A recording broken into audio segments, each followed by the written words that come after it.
ഞാനിതിപ്പോൾ ചുമ്മാ ഇതുപോലെ ഇട്ട് കൊടുക്കുന്നുള്ളൂ കേട്ടോ. നന്നായിട്ട് ഇട്ട് കൊടുക്കാം എല്ലാവരുടെയും.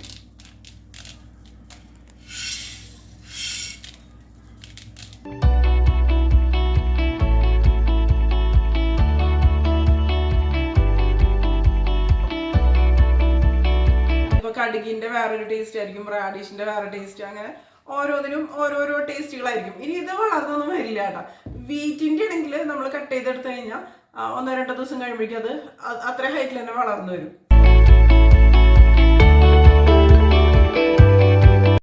ടേസ്റ്റ് അങ്ങനെ ഒരു ബാഡ് ടേസ്റ്റ് എന്ന് പറയാനൊന്നുമില്ല, നല്ല ടേസ്റ്റാണ്. പിന്നെ എല്ലാത്തിനേക്കാളും കൂടുതൽ ഇത് നല്ല ഹെൽത്തി ഉള്ള ഒരു ഐറ്റം കൂടിയാണ് കേട്ടോ.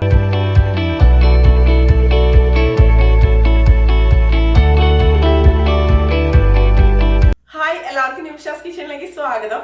അപ്പൊ കുറച്ച് ദിവസമായില്ലേ വീഡിയോസ് ഒക്കെ ചെയ്തിട്ട്. ശരിക്കും ഇവിടെ കുട്ടികൾക്ക് സുഖമില്ലായിരുന്നു കേട്ടോ. പനിയും അതുപോലെ ചുമയൊക്കെ ആയിരുന്നു. അപ്പൊ നല്ല ടെമ്പറേച്ചർ ആയിരുന്നു, ഹൈ ടെമ്പറേച്ചർ തന്നെയായിരുന്നു. അപ്പൊ അത് കാരണം വീഡിയോസ് ഒന്നും ചെയ്യാൻ പറ്റാതിരുന്നത് കേട്ടോ. ഇനിയിപ്പോ റെഗുലർ ആയിട്ട് എന്തായാലും വീഡിയോസ് ഉണ്ടാവും. അപ്പൊ ഇന്ന് നമ്മൾ ചെയ്യണത് എന്താണെന്ന് വെച്ചാൽ മൈക്രോ ഗ്രീൻസ് എങ്ങനെയാണ് വളരെ എളുപ്പത്തിൽ വീട്ടിൽ വളർത്തിയെടുക്കാന്നുള്ളൊരു വീഡിയോ ആണ്. പിന്നെ അത് ഉപയോഗിച്ചിട്ടുള്ള 2 റെസിപ്പീസ് കൂടി ഞാൻ ഇതിൽ കൂടെ ഷെയർ ചെയ്യുന്നുണ്ട് കേട്ടോ.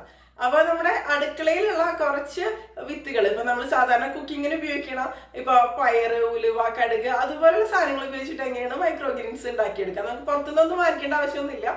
അതുപോലെ ഫ്ലാറ്റിൽ പോലും താമസിക്കുന്നവർക്ക് എളുപ്പത്തിൽ മൈക്രോ ഗ്രീൻസ് വളർത്തിയെടുക്കാൻ പറ്റും. ആ ഒരു രീതിയാണ് ഞാൻ കാണിക്കുന്നത്. അപ്പൊ നമുക്ക് വീഡിയോയിലേക്ക് പോയാലോ. അപ്പൊ ഞാൻ ഇവിടെ കിച്ചണിൽ നമ്മൾ കുക്കിങ്ങിന് ഉപയോഗിക്കുന്ന സാധാരണ കുറച്ച് എന്താ പറയുക പയറ് വർഗ്ഗങ്ങളും അങ്ങനത്തെ കാര്യങ്ങളൊക്കെ എടുത്തിട്ടുണ്ട്. അപ്പൊ രാജ്മ വേണമെങ്കിൽ നിങ്ങൾക്ക് ഉപയോഗിക്കാം, അല്ലെങ്കിൽ പയറുണ്ടല്ലോ വൻപയർ, അത് ഉപയോഗിക്കാം മൈക്രോ ഗ്രീൻസിന് വേണ്ടിയിട്ട്. അല്ലെങ്കിൽ ചെറുപയർ, അല്ലെങ്കിൽ ഈ പച്ചക്കളറിലുള്ള പയറില്ലേ അത് ഉപയോഗിക്കാം. പിന്നെ കടല, കറുത്ത കടല വേണമെങ്കിൽ നിങ്ങൾക്ക് ഇതിന് വേണ്ടിയിട്ട് ഉപയോഗിക്കാം. പിന്നെ ഉപയോഗിക്കാവുന്ന കാര്യങ്ങൾ എന്ന് പറയുന്നത് ഇതിപ്പോ കണ്ടോ ഉലുവ നമുക്ക് മുളപ്പിച്ചെടുക്കാവുന്നതുള്ളൂ മൈക്രോ ഗ്രീൻസ് ആയിട്ട്. പിന്നെ കടുക് ഉപയോഗിക്കാം. അപ്പൊ പ്രത്യേകത എന്താണെന്ന് വെച്ചാൽ ഇപ്പൊ രാജ്മ, കടല അതുപോലെയുള്ള വലിയ വിത്തുകളൊക്കെ ആകുമ്പോ എന്താ പറയാ കുറച്ച് മുളച്ച് വരാൻ കുറച്ചും കൂടി സമയം എടുക്കും. നിങ്ങൾക്ക് രാജ്മയും കടലയൊക്കെ ആകുമ്പോൾ വെള്ളത്തിൽ കുതിർത്തിയെടുത്തതിന് ശേഷം എന്നിട്ട് മുളപ്പിക്കാൻ വേണ്ടിയിട്ട് ഇടാട്ടോ. ഇപ്പൊ വൻപയറും ചെറുപയറൊക്കെ ഈ ഉലുവയും കടുകൊക്കെ വെച്ച് നോക്കുമ്പോൾ കുറച്ചും കൂടി സമയം എടുക്കും. ചെറിയ വിത്തുകളാകുമ്പോൾ വളരെ പെട്ടെന്ന് മുളച്ച് പെട്ടെന്ന് തന്നെ ഇലയിട്ട് മാറും. അതാണ് ഒരു പ്രത്യേകത എന്ന് പറയുന്നത്. അപ്പൊ ഞാനിപ്പോ കാണിച്ചു തരാം. ഇത് കണ്ടോ, ഞാനിവിടെ ഒരു ചട്ടി എടുത്തിട്ട്, ഇതിപ്പോ ബാൽക്കണിയിലൊക്കെ കൊളത്തിയിടുന്ന ടൈപ്പ് ഒരു ചട്ടിയാണ് കേട്ടോ. പക്ഷെ ഏത് വേണമെങ്കിലും നമുക്ക് ഉപയോഗിക്കാം. നിങ്ങൾക്ക് വേണമെന്നുണ്ടെങ്കിൽ ഇപ്പോൾ ഇതുപോലുള്ള ഡിസ്പോസിബിൾ ഫുഡ് കണ്ടെയ്നേഴ്സ് ഉപയോഗിക്കാം. ഇതൊക്കെ നമ്മൾ ശരിക്കും പറഞ്ഞാൽ കളയുന്ന കണ്ടെയ്നേഴ്സ് അല്ലേ, അത് വേണമെങ്കിൽ ഉപയോഗിക്കാം. ഇപ്പോൾ ചെടി തന്നെ വേണമെന്ന് ഒരു നിർബന്ധമില്ല. അല്ലെങ്കിൽ നമ്മൾ ഐസ്ക്രീംസ് ഒക്കെ ഉണ്ടല്ലോ, അതൊക്കെ വാങ്ങിച്ച് ഇതുപോലുള്ള കണ്ടെയ്നേഴ്സ് നിങ്ങൾക്ക് ഉപയോഗിക്കാം. ഇതിൽ ഹോൾസ് ഇട്ട് കൊടുക്കുക. ഹോൾസ് ഇട്ട് കൊടുത്തില്ലെങ്കിലും കുഴപ്പമില്ല, നമ്മൾ സ്പ്രേയർ ഉപയോഗിച്ചിട്ട് സ്പ്രേ ചെയ്താൽ മതി. ഒരുപാട് വെള്ളം ആവരുത് കേട്ടോ. അപ്പോൾ അത് ചീഞ്ഞ് ഭൂമിയിലെ ഫംഗസ് ഒക്കെ വരാനുള്ള സാധ്യതയും കൂടുതലാണ് വെള്ളം കൂടിക്കഴിഞ്ഞാൽ. അപ്പൊ ഞാൻ ഈ പോട്ടി മിക്സ് റെഡിയാക്കി വെച്ചിട്ടുണ്ട്. ഞാനിപ്പോ ഇതിൽ ചേർത്തിരിക്കുന്നത് എന്താന്ന് വെച്ചാല് ചകിരിച്ചോറ് ഉണ്ടല്ലോ, ചകിരിച്ചോറ്, പിന്നെ ചാണകത്തിന്റെ പൊടി, ഉണങ്ങിയ ചാണകത്തിന്റെ പൊടി, പിന്നെ മണ്ണ്, ഇത് 3 കൂടി മിക്സ് ചെയ്തിട്ടാണ് ഞാൻ പോട്ടി മിക്സ് റെഡിയാക്കി വെച്ചിരിക്കുന്നത്. അപ്പൊ ഈ ചാണകത്തിന്റെ പൊടിയൊക്കെ ശരിക്കും പറഞ്ഞാൽ ഞാൻ ആമസോണിൽ നിന്ന് വാങ്ങിച്ചതാണ് കേട്ടോ. അതുപോലെ ചകിരിച്ചോറ് വെള്ളമായിട്ട് മിക്സ് ചെയ്യണ സമയത്ത് അതെന്താ പറയാ കുതിർന്നു വരുമല്ലോ, അങ്ങനെ. അപ്പൊ മണ്ണ് തന്നെയാണേക്കാളും നല്ലത് ചകിരിച്ചോറൊക്കെ മിക്സ് ചെയ്തിട്ടുള്ളതാണ് ഒന്നും കൂടി എന്താ പറയാ വളർന്നു വരാൻ ഒന്നും കൂടി നല്ലത്.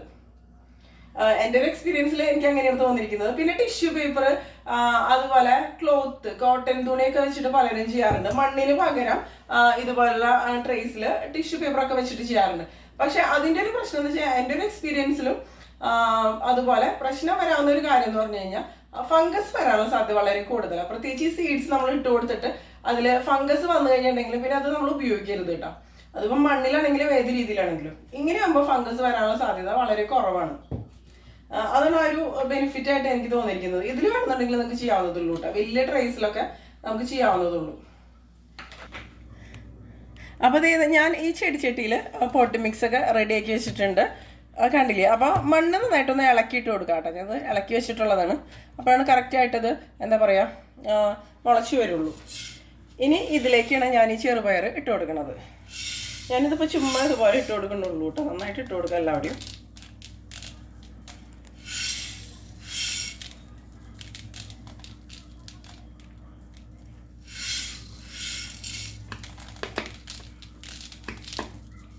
അതിനുശേഷം ഇതുപോലെ ഒന്ന് എന്താ പറയുക മണ്ണായിട്ടൊന്ന് ചെറുതായിട്ടൊന്ന് മിക്സ് ചെയ്തെടുക്കുക. ഒരുപാട് താഴേക്ക് പോരുത് കേട്ടത് ഈ ചെറുപയർ. അപ്പം പിന്നെ ഇത് മുളച്ച് വരാനൊക്കെ പ്രയാസമായിരിക്കും.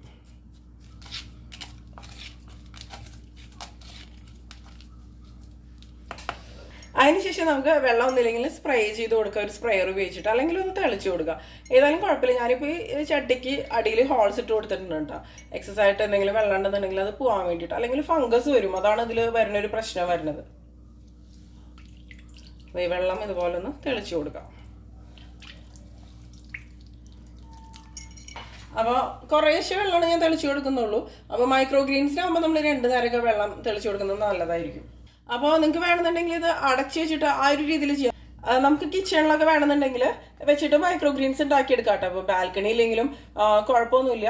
അതായത് അത് എന്താ പറയുക, സ്പ്രൗട്ടായിട്ട് വരില്ല. അതിനുശേഷം നമ്മൾ കുറച്ച് സൺലൈറ്റ് കാണിച്ചാൽ മതി. കിച്ചണിലൊക്കെ ഇപ്പോൾ വിൻഡോയുടെ അടുത്തൊക്കെ വെച്ചിട്ട് നമുക്ക് മൈക്രോ ഗ്രീൻസ് ഈസി ആയിട്ട് ഉണ്ടാക്കിയെടുക്കാവുന്നതുള്ളൂ. ഒരെണ്ണം കഴിയുമ്പോഴേക്കും നമുക്ക് അടുത്തത് എളുപ്പത്തിൽ ഉണ്ടാക്കിയെടുക്കാം. അപ്പോൾ അത് ഇതുപോലെ വെച്ചിട്ടുണ്ട്. ഇനി നമുക്കിത് ഇപ്പോൾ ഞാനിപ്പോൾ ബാൽക്കണിയിലാണ് വെക്കണത്, പക്ഷെ ഇത് ഈസി ആയിട്ട് വളർന്നു വരും കേട്ടോ. ഞാൻ കാണിക്കാം. അപ്പോൾ ഓൾറെഡി ഞാൻ മൈക്രോ ഗ്രീൻസ് റെഡിയാക്കിയത് ഇവിടെ ഇരിക്കുന്നുണ്ട്. ഞാനത് കാണിക്കാം കേട്ടോ. അപ്പോൾ അത് ഓൾറെഡി ഞാൻ വളർത്തിയെടുത്ത മൈക്രോ ഗ്രീൻസ് കിട്ടും. ഇത് കണ്ടോ, ഇത് വൻപയറാണ്. നല്ല ഹെൽത്തി ആയിട്ട് തന്നെ വളർന്നിട്ടുണ്ട്. ഇത് 2 വൻപയറാണ്, ഇത് 2 ചെറുപയറാണ് കേട്ടോ. ഇത് ഇവിടെ ഉള്ളി അതുപോലുള്ള സംഭവങ്ങളൊക്കെ ഉണ്ടാക്കിയെടുത്തിട്ടുണ്ട്. ഇത് ഉള്ളിയാണ്, ചെറിയ ഉള്ളി നട്ടിരിക്കുന്നത്. ഇതാണെങ്കിൽ നമ്മുടെ റോസ്മേരി ഉണ്ടല്ലോ, നമ്മൾ പിസ്സ പാസ്ത അതിൻ്റെ സീസണിങ് ഒക്കെ വാങ്ങിക്കുമല്ലോ, അപ്പോൾ അതിലുണ്ടായിരിക്കുന്ന ഒരു സംഭവമാണ് റോസ്മേരി, ഒരു ഹെർബാണ്. അപ്പോൾ ഇനി ഇത് കട്ട് ചെയ്തതിന് ശേഷം നമുക്ക് എങ്ങനെ റെഡിയാക്കണേന്ന് നോക്കാം. കണ്ടോ, ഇത് കട്ട് ചെയ്യേണ്ട ഒരു സമയം എന്ന് പറയുന്നത് 2 ഇലയുള്ള ആ ഒരു സമയത്താണ് നമ്മൾ കട്ട് ചെയ്യേണ്ടത്. അപ്പോഴാണ് ഇതിന് കറക്റ്റ് ആയിട്ടുള്ള ആ ഒരു ന്യൂട്രിയൻസ് കാര്യങ്ങളെല്ലാം കിട്ടുള്ളൂ കേട്ടോ.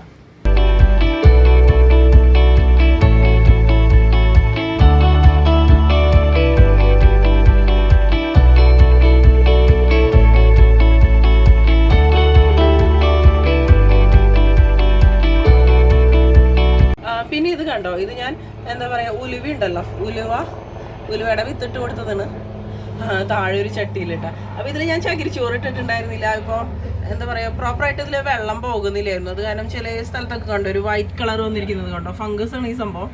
അപ്പം ഇങ്ങനെ ഫംഗസ് വരികയാണെന്നുണ്ടെങ്കിൽ അത് ഉപയോഗിക്കരുത് കേട്ടോ. പിന്നെ ചിലപ്പോൾ സീഡ്സിൻ്റെ പ്രശ്നം കൊണ്ടൊക്കെ ചിലപ്പോൾ മുളയ്ക്കില്ല. അങ്ങനെ പല പ്രശ്നങ്ങളും വരാറുണ്ട്. ഞാൻ ശരിക്കും പറഞ്ഞാൽ ഒരുപാട് പ്രാവശ്യം ട്രൈ ചെയ്തിട്ടുണ്ട് ഈ ഒരു സംഭവം. അപ്പോൾ ഇനി നമുക്കിത് കട്ട് ചെയ്തെടുത്താലോ. അപ്പോൾ കട്ട് ചെയ്തെടുക്കുന്ന സമയത്ത് ആ ഒരു മണ്ണുണ്ടല്ലോ അതിൽ തൊടണ്ട, മുകൾ ഭാഗത്ത് വെച്ച് നമുക്കിത് ഇതുപോലെ അങ്ങോട്ട് കട്ട് ചെയ്തെടുക്കാം. കണ്ടോ, പ്ലേറ്റിലേക്ക് ഇട്ട് കൊടുക്കുക.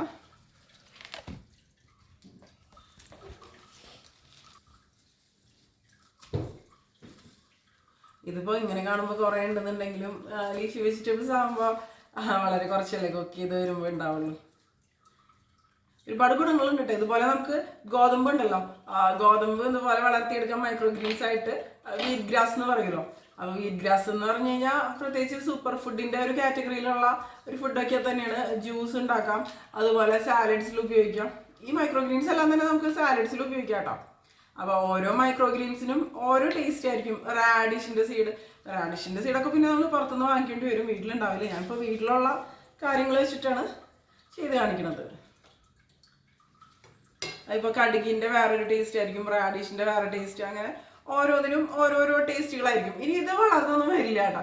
വീറ്റിൻ്റെ ആണെങ്കിൽ നമ്മൾ കട്ട് ചെയ്തെടുത്ത് കഴിഞ്ഞാൽ 1-2 ദിവസം കഴിയുമ്പോഴേക്കും അത് അത്ര ഹൈറ്റിൽ തന്നെ വളർന്നു വരും. ഇതൊന്നും വളർന്നു വരില്ല.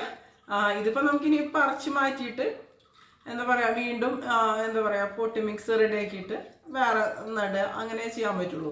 കാരണം ഇതിൻ്റെ താഴെ നിറച്ച് വേരുകൾ കാര്യങ്ങളൊക്കെ ഉണ്ടാവും. ഇതുപോലെ നമുക്ക് എല്ലാം കട്ട് ചെയ്തെടുക്കാം കേട്ടോ. ഇത് കാണാൻ തന്നെ നല്ലൊരു രസമല്ല, പ്രത്യേകിച്ച് കുട്ടികൾക്കൊക്കെ ഇഷ്ടപ്പെടും. ഇതുപോലുള്ള എന്താ പറയുക, മൈക്രോ ഗ്രീൻസ് എന്നൊക്കെ പറയുമ്പോൾ വളരെ പെട്ടെന്ന് തന്നെ ഒരാഴ്ചക്കുള്ളിലൊക്കെ മുളച്ച് വരും. നമ്മളിപ്പോൾ വേറെ വെജിറ്റബിൾസ് അല്ലെങ്കിൽ ഫ്ലവറിൻ്റെ സീഡ്സ് ഒക്കെ ഇട്ട് കഴിഞ്ഞിട്ടുണ്ടെങ്കിൽ അത് ഫ്ലവറായിട്ട് വരണമെന്നുണ്ടെങ്കിൽ കുറച്ചധികം നാളുകൾ എടുക്കുമല്ലോ.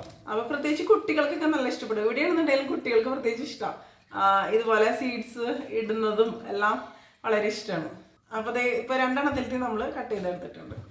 ഈ ഒരു ചട്ടിയിലത്തെയും കൂടി എടുക്കാം, നമുക്ക് 3 എണ്ണത്തിലത്തെ മതി. ഇത് ചെറുപയറാണ്.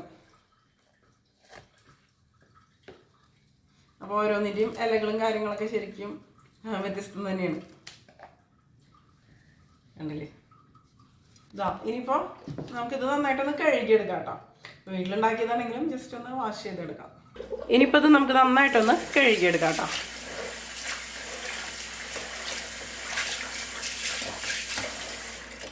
അതിനുശേഷം ഡ്രെയിൻ ചെയ്തെടുക്കാം.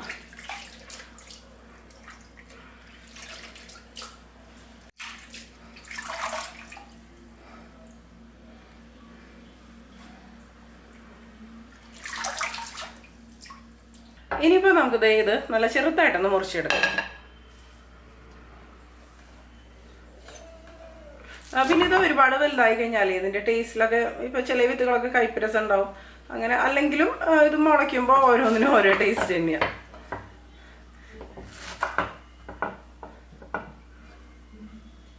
പിന്നെ ഒരുപാട് വെയിലുള്ള സ്ഥലത്തൊന്നും ഇത് മുളപ്പിക്കാൻ വേണ്ടിയിട്ട് വെക്കരുത് കേട്ടോ, കാരണം ഇത് കരിഞ്ഞു പോവും. അപ്പോൾ ഞങ്ങൾക്ക് ഇവിടെ ബാൽക്കണിയിൽ അങ്ങനെ വെയിലെന്ന് പറഞ്ഞ സംഭവം ഇല്ല. അപ്പോൾ അത് കാരണമാണ് ഞാൻ ബാൽക്കണിയിൽ വെച്ചത് കേട്ടോ. വളരെ കുറവുള്ളൂ വെയിൽ. ഇതുപോലെ ഒന്ന് മുഴുവനായിട്ട് നമുക്ക് മുറിച്ചെടുക്കാം. കണ്ടോ, ഇപ്പം ഞാൻ എല്ലാം മുറിച്ചെടുത്തിട്ടുണ്ട്. ഒരുപാട് ചെറുതാക്കണമെന്നൊന്നും ഇല്ല, കാരണം ഇത് പെട്ടെന്ന് തന്നെ വാടി വരുമല്ലോ നമ്മൾ കുക്ക് ചെയ്യുമ്പോൾ. അധികം മൂക്കാത്തതൊക്കെയാണ്. ഇനിയിപ്പോൾ മൈക്രോ ഗ്രീൻസ് വെച്ചിട്ട് നമുക്ക് ദോശ എങ്ങനെ ഉണ്ടാക്കണേന്ന് നോക്കാം കേട്ടോ. അപ്പോൾ അതിന് വേണ്ടിയിട്ട് ഞാൻ സാധാരണ ദോശ ബാറ്റർ എടുത്തിട്ടുണ്ട്. ഇതിൽ ഉപ്പ് ചേർത്തതാണ് കേട്ടോ. അപ്പോൾ ഉത്തപ്പം സ്റ്റൈലിലാണ് ഞാൻ ഇന്ന് തയ്യാറാക്കുന്നത്. ഇതിലേക്ക് നമുക്ക് ദോശ ബാറ്റർ ഒഴിച്ചു കൊടുക്കാം.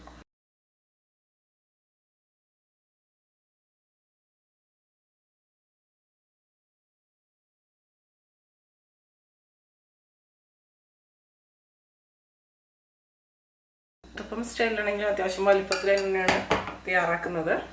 ഇനി ഇതിലേക്ക് കുറച്ച് നമുക്ക് സവാള മുറിച്ചിട്ട് കൊടുക്കാം. ഇത് കുക്കായി വരുന്നതിന് മുമ്പ് തന്നെ ഇട്ട് കൊടുക്കണം കേട്ടോ.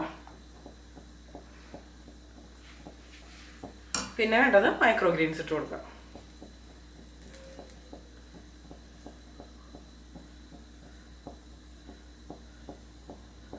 അപ്പോൾ നിങ്ങൾക്ക് താല്പര്യം ഉണ്ടെങ്കിൽ പച്ചമുളക് മുറിച്ചിട്ട് കൊടുക്കാം. ഇഞ്ചി വേണമെന്നുണ്ടെങ്കിൽ ഇഞ്ചി കട്ട് ചെയ്തിട്ട് കൊടുക്കാം. മല്ലിയില വേണമെന്നുണ്ടെങ്കിൽ മല്ലിയില മുറിച്ചിട്ട് കൊടുക്കാം. മല്ലിയിലൊക്കെ ചേർത്താൽ നല്ല ടേസ്റ്റാണ്. ഞാൻ കുറച്ച് മല്ലിയില മുറിച്ചതും കൂടി ഇതിൽ കൂടി ഇട്ട് കൊടുക്കുന്നുണ്ട് കേട്ടോ. അതിനുശേഷം താവി ഉപയോഗിച്ചിട്ട് ഇതുപോലെ പതുക്കെ ഒന്ന് പ്രസ് ചെയ്ത് കൊടുക്കാം. ഇത് കറക്റ്റായിട്ട് ഇരിക്കുള്ളൂ. ഇനി ഞാൻ ഇതിലേക്ക് എണ്ണയാണ് ഒഴിച്ചു കൊടുക്കുന്നത്. ഇതിപ്പോൾ നല്ല എണ്ണയാണ് കേട്ടോ, അല്ലെങ്കിൽ നിങ്ങൾക്ക് നെയ്യാണെന്നുണ്ടെങ്കിലും ഒഴിക്കാം. നന്നായിട്ട് വെന്ത് വരട്ടെ. അപ്പോൾ ദോശ കുക്കായിട്ട് വരുന്ന ഒരു സമയം കൊണ്ട് നമുക്ക് മൈക്രോ ഗ്രീൻസ് കൊണ്ട് എങ്ങനെയാണ് ഒരു തോരൻ അല്ലെങ്കിൽ മുട്ട ചേർത്തിട്ടാണ് തയ്യാറാക്കുന്നത് കേട്ടോ. അപ്പം ഇത് ഒരു പാനിലേക്ക് ഞാൻ കുറച്ച് വെളിച്ചെണ്ണ ഒഴിച്ച് കൊടുക്കുകയാണ്. ഇതിലേക്ക് നമുക്ക് കുറച്ച് ഇഞ്ചി മുറിച്ചതിട്ട് കൊടുക്കാം, ഒരുപാട് വേണ്ട.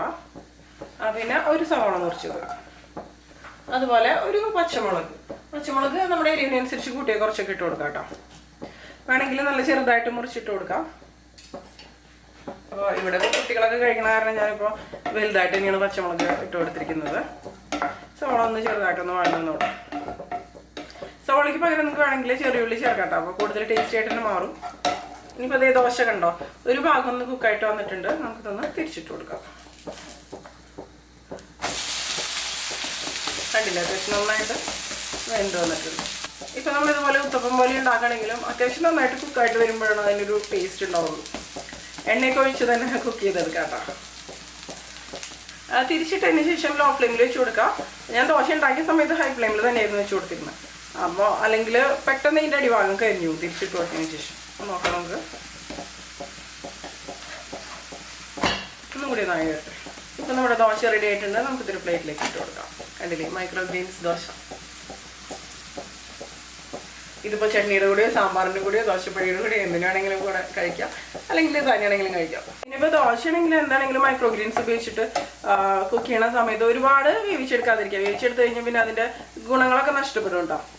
ഇനിയിപ്പോൾ ഇതിലേക്ക് നമുക്ക് മുട്ട പൊട്ടിച്ച് വെച്ച് കൊടുക്കാം. അപ്പോൾ ആദ്യം മൈക്രോ ഗ്രീൻസ് വഴറ്റിയെടുക്കേണ്ട ആവശ്യമൊന്നുമില്ല. മൈക്രോ ഗ്രീൻസിനൊന്നും വലിയ കുക്കിംഗ് ടൈമൊന്നുമില്ല. അപ്പോൾ ഈ സവാള ഞാനൊരു ഭാഗത്തേക്ക് മാറ്റിയിട്ട് ഇതിലേക്ക് മുട്ട പൊട്ടിച്ച് വെച്ച് കൊടുക്കാം.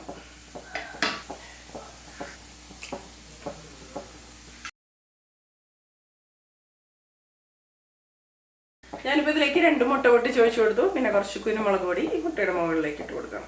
അതുപോലെ കുറച്ച് ഉപ്പ് ഇട്ട് കൊടുക്കാം. നമ്മൾ സവാളയിലേക്കും ഉപ്പൊന്നും ചേർത്തിട്ടില്ല. അപ്പോൾ ഇതിലേക്ക് ആവശ്യത്തിന് ഉപ്പ് നമുക്ക് ഇടാം. അതിനുശേഷം നമുക്കിതൊന്ന് സ്ക്രാമ്പിൾ ചെയ്തെടുക്കാം. അപ്പോൾ മുട്ടയില്ലാതെ നമുക്ക് മൈക്രോ ഗ്രീൻസ് മാത്രം ഉപയോഗിച്ചിട്ടും ഈ ഒരു റെസിപ്പി തയ്യാറാക്കി എടുക്കാവുന്നതുള്ളൂ കേട്ടോ. മുട്ടയും കൂടി ചേർക്കുമ്പോൾ ഒന്നുകൂടി നല്ല ടേസ്റ്റി ആയിട്ട് വരും. പ്രത്യേകിച്ച് കുട്ടികൾക്കൊക്കെ ഇഷ്ടപ്പെടും. ഇതിപ്പോൾ കണ്ടോ കറക്റ്റായിട്ടൊന്ന് സ്ക്രാമ്പിളായിട്ട് വന്നിട്ടുണ്ട്. ഇനി ഇതിലേക്ക് ഞാൻ കുറച്ച് ചില്ലി ഫ്ലേക്സ് ഇട്ട് കൊടുക്കണം കേട്ടോ, ചതച്ച മുളക്. അതില്ലെങ്കിൽ നിങ്ങൾക്ക് മുളക് പൊടി വേണമെങ്കിലും ഉപയോഗിക്കാം. ഇതാകുമ്പോൾ ഒന്നും കൂടി നന്നായിട്ട് വരും. കുറച്ച് മഞ്ഞൾപ്പൊടി ഇട്ട് കൊടുക്കാം, ഒരു കുറച്ച് കുരുമുളക് പൊടി. ഇതൊക്കെ എത്രയാണ് വേണ്ടതെന്ന് വെച്ചാൽ നമ്മുടെ ഇഷ്ടത്തിനനുസരിച്ച് തന്നെ ചേർത്ത് കൊടുക്കാവുന്നതാണ്. നന്നായിട്ടൊന്ന് മിക്സ് ചെയ്ത് കൊടുക്കുക. സവാളയിൽ നിന്ന് ഒരുപാട് വഴന്ന് വരണ്ട കേട്ടോ. ഒന്ന് എന്താ പറയുക, ഒന്ന് ക്രഞ്ചി ആയിട്ട് കടിക്കുന്ന ഒരു രീതിയിലിരിക്കണം, കടിക്കുന്ന നന്നായിട്ട് വരിക. ഇനി ഇതിലേക്ക് നമുക്ക് മൈക്രോ ഗ്രീൻസ് ഇട്ട് കൊടുക്കാം കേട്ടോ.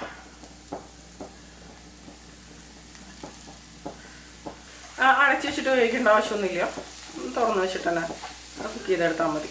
പെട്ടെന്ന് തന്നെ വെന്ത് വന്നോളൂല്ലോ. എല്ലാം കൂടി ഒന്ന് മിക്സ് ആയിട്ട് വന്നോട്ടെ. പിന്നെ ഇഡലിയൊക്കെ തയ്യാറാക്കുന്ന സമയത്ത് നമുക്ക് ആ ഒരു ബാറ്ററിൽ ഈ മൈക്രോ ഗ്രീൻസ് ചേർത്തിട്ട് ഉണ്ടാക്കിയെടുക്കാം. അതുപോലെ ചപ്പാത്തി തയ്യാറാക്കുമ്പോൾ മൈക്രോ ഗ്രീൻസ് അതിൽ ചേർത്തിട്ട് നമ്മൾ മേത്തി പറാത്തയൊക്കെ ഉണ്ടാക്കില്ല, ഉലുവടയിലൊക്കെ ഉപയോഗിച്ചിട്ട് ഉണ്ടാക്കുന്ന പറാത്ത, അതുപോലെയൊക്കെ ഉണ്ടാക്കിയെടുക്കാവുന്നതുള്ളൂ. അപ്പോൾ ഇതൊന്ന് വഴന്നു വന്നോട്ടെ. വഴന്നു വന്നതിന് ശേഷം നോക്കിയിട്ട് നമുക്ക് വേണമെന്നുണ്ടെങ്കിൽ ഉപ്പ് ചേർത്താൽ മതിയാവും. ഇതേ കണ്ടോ, ഇതിപ്പോൾ ഒന്ന് വഴന്നു വന്നിട്ടുണ്ട്. ഇത് മതി കേട്ടോ, പെട്ടെന്നാവും. ഒരു 5 മിനിറ്റ് പോലും വേണ്ട, ഒരു 2 മിനിറ്റ് കൊണ്ട് തന്നെ ഇത് വഴന്നു വരും. ഇനി ഇപ്പോൾ ഇതിൽ നോക്കിയപ്പോൾ ഉപ്പ് കുറച്ച് കുറവാണ്, ഞാൻ ഒരു ഇത്തിരി ഉപ്പ് ഇട്ട് കൊടുക്കണം. ഞാനിപ്പോൾ ഫ്ലെയിം ഓഫ് ചെയ്ത് കൊടുത്തിട്ടുണ്ട് കേട്ടോ. അപ്പോൾ നമ്മുടെ നല്ല അടിപൊളിയായിട്ടുള്ള മൈക്രോ ഗ്രീൻസ് മുട്ടത്തോരൻ റെഡി ആയിട്ട്. ഇത് നിങ്ങൾക്ക് ഇതുപോലെ തന്നെ വേണമെന്നുണ്ടെങ്കിൽ കഴിക്കാം. ഇപ്പോൾ ബ്രേക്ക്ഫാസ്റ്റ് ആയിട്ടോ ലഞ്ചായിട്ടോ എങ്ങനെ വേണമെന്നുണ്ടെങ്കിലും കഴിക്കാം കേട്ടോ. അല്ലെങ്കിൽ ചോറിൻ്റെ കൂടെയോ ദോശയുടെ കൂടെയോ ചപ്പാത്തിയുടെ കൂടെയോ അങ്ങനെ ഏത് കോമ്പിനേഷൻസിൻ്റെ കൂടെ വേണമെന്നുണ്ടെങ്കിലും കഴിക്കാവുന്നതുള്ളൂ. അപ്പോൾ നമ്മുടെ മൈക്രോ ഗ്രീൻസ് ദോശയും അതുപോലെ മൈക്രോ ഗ്രീൻ തോരനും റെഡി ആയിട്ടുണ്ട്. ഇതിൽ നിങ്ങൾക്ക് വേണമെന്നുണ്ടെങ്കിൽ നാളികേരം ചെറുക്കി ഇട്ട് കൊടുക്കാവുന്നതുള്ളൂ കേട്ടോ, താല്പര്യം ഉണ്ടെങ്കിൽ. അപ്പോൾ അങ്ങനെ ടേസ്റ്റ് ചെയ്ത് നോക്കിയാലോ. ഞാൻ ഇതിൻ്റെ കൂടെ കഴിക്കാൻ വേണ്ടിയിട്ട് നമ്മുടെ ഇഡ്ലിപ്പൊടി ഉണ്ടല്ലോ, ദോശപ്പൊടി എന്നൊക്കെ പറയില്ല, ഇതിപ്പോൾ ഹോം മെയ്ഡാണ്. ഞാൻ ഇതിൻ്റെ റെസിപ്പീസൊക്കെ ചെയ്തിട്ടുണ്ട്, ഒരു 3 റെസിപ്പി ചെയ്തിട്ടുണ്ട്, 3 വെറൈറ്റി റെസിപ്പീസ്. അപ്പോൾ അതേ വെളിച്ചെണ്ണ ഒഴിച്ചിട്ട് മിക്സ് ചെയ്തിട്ട് ഇത് കൂട്ടിയാൽ നമുക്ക് കണ്ട് കഴിക്കാം. ആദ്യം തന്നെ നമുക്കൊന്ന് കഴിച്ചു നോക്കാം, ഇതിൻ്റെ ഒരു ടേസ്റ്റ് അറിയാൻ വേണ്ടിയിട്ട്.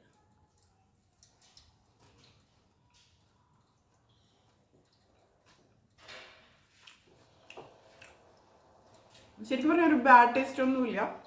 ഇതിലിപ്പോൾ ഓണിയനൊക്കെ ചേർത്തുകൊണ്ട് തന്നെ നമുക്ക് തന്നെ കഴിക്കാവുന്നുള്ളൂ. പിന്നെ മൈക്രോ ഗ്രീൻസ് ഉപയോഗിച്ചിട്ട് നിങ്ങൾക്ക് വേണമെന്നുണ്ടെങ്കിൽ ഓംലേറ്റ് തയ്യാറാക്കാം. ഞാൻ ഓംലേറ്റ് തയ്യാറാക്കാൻ സാധാരണ ആണെങ്കിൽ ഇത് കൂട്ടി ഒന്ന് കഴിച്ചേക്കാം.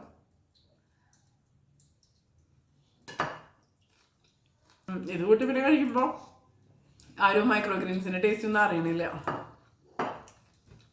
ഇനി നമുക്ക് നമ്മുടെ മൈക്രോ ഗ്രീൻസ് തോരനൊന്ന് ടേസ്റ്റ് ചെയ്ത് നോക്കിയാലോ.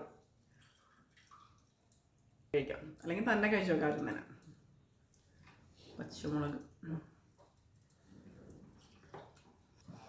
മുട്ടയൊക്കെ ചേർത്തുകൊണ്ട് തന്നെ നല്ല ടേസ്റ്റിയാണ്. പിന്നെ ഇതിലിപ്പോൾ നമ്മൾ മെയിനായിട്ട് എടുത്തിരിക്കുന്നത് പയറിൻ്റെ ആ ഒരു ഇലയാണല്ലോ മൈക്രോ ഗ്രീൻസ് ആയിട്ട് എടുത്തിരിക്കുന്നത്. അപ്പോൾ ഒരു പയറിൻ്റെ ഒരു ഫ്ലേവർ തന്നെയാണ് വരുന്നത്. ദോശയുടെ കൂടെ നമുക്ക് കഴിച്ചാലോ.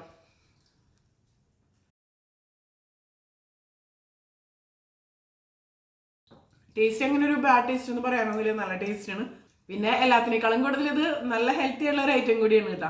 അപ്പോൾ എല്ലാവരും തയ്യാറാക്കി നോക്കുക, അതിനുശേഷം നിങ്ങളുടെ അഭിപ്രായങ്ങളൊക്കെ പറയുക. അതുപോലെ വീട്ടിൽ നിങ്ങളിപ്പോൾ ഇതുവരെ മൈക്രോ ഗ്രീൻസ് തയ്യാറാക്കി നോക്കിയിട്ടില്ല എന്നുണ്ടെങ്കിൽ അതും തയ്യാറാക്കി നോക്കാട്ടെങ്കിൽ ഇതും ഒരുപാട് പേര് ഉണ്ടാക്കുന്നത് തന്നെയാണ് മൈക്രോ ഗ്രീൻസ് എന്ന് പറയുന്നത്. പിന്നെ ഇപ്പോൾ നമുക്ക് പുറത്തുനിന്നാണെന്നുണ്ടെങ്കിലും പല സ്ഥലങ്ങളിൽ നിന്ന് മൈക്രോ ഗ്രീൻസ് നമുക്ക് വാങ്ങിക്കാൻ കിട്ടും. പക്ഷേ പുറത്തുനിന്നൊക്കെ നമ്മൾ വാങ്ങിക്കുമ്പോൾ ഒരുപാട് വില കൊടുത്ത് നമ്മൾ വാങ്ങിക്കേണ്ടി വരും. വീട്ടിലുണ്ടാക്കുമ്പോൾ നമുക്ക് വിശ്വസിച്ച് കഴിക്കുകയും ചെയ്യാം. ഇപ്പോൾ എന്താ പറയുക, പെസ്റ്റിസൈഡ്സ് മരുന്നുകളോ അങ്ങനെ വിഷം കാര്യങ്ങളോ ഒന്നും അടിക്കാതെ തന്നെ ഉണ്ടാക്കുന്നതാകുമ്പോൾ നമുക്ക് വിശ്വസിച്ച് ഹെൽത്തി ആയിട്ട് തന്നെ കഴിക്കുകയും ചെയ്യാം, കുട്ടികൾക്ക് കൊടുക്കുകയും ചെയ്യാം. അപ്പോൾ എല്ലാവർക്കും ഇഷ്ടപ്പെടുകയും ചെയ്യും. പിന്നെ നിങ്ങൾക്ക് ഈ ഒരു വീഡിയോ ഇഷ്ടപ്പെട്ടെന്നുണ്ടെങ്കിൽ തീർച്ചയായിട്ടും നിങ്ങളുടെ കമൻസ്, അതായത് അഭിപ്രായം എന്താണെങ്കിലും കമൻസ് ഒന്ന് ചെയ്യാം. അപ്പോൾ നമുക്ക് മറ്റൊരു അടിപൊളി റെസിപ്പി ആയിട്ട് വീണ്ടും കാണാം.